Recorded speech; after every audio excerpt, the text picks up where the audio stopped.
this story is about growing up in Wyoming as a child, and always being outside with my sister in our huge backyard on the land that our dad bought and cared for and tended.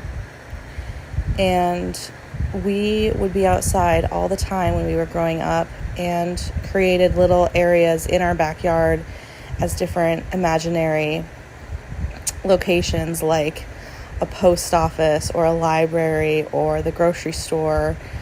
And my sister and I would run around the backyard and create little worlds. And we had a living hut, which was made of a bunch of small trees that my dad and my uncle planted in a line all together, almost into a full circle. And he would guide the trees as they grew with string so that they would grow and connect with each other to create a little bit of a roof.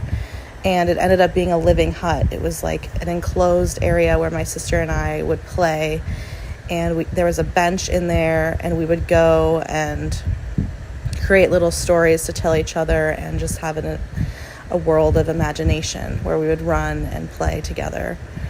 And we had a pond where my sister would always be trying to catch bugs and looking at frogs, and she had her little net by the pond. And we would swim in the pond sometimes, and we would ice skate on the pond in the winter. And we had a tree house that my dad helped build that my sister and I would go into and sometimes spend the night in the tree house.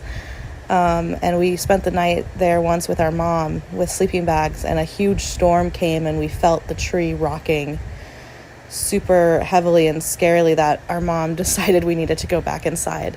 But it was this great memory of just being outside and being with nature, and in this little house just in a tree.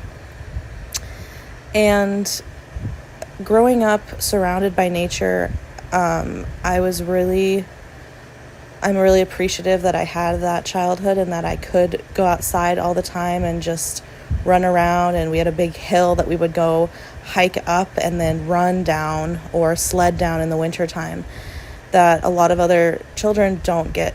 They don't get those experiences growing up. And so I'm very appreciative that I have that, and that our dad taught us how sacred land can be and how important plants and trees are. And he always cared so much about trees, especially in planting trees, and he was so heartbroken whenever someone had to cut a tree down, that whenever I see a huge tree now, especially aspen trees, I think of him. And this is my connection to my dad through nature and through trees.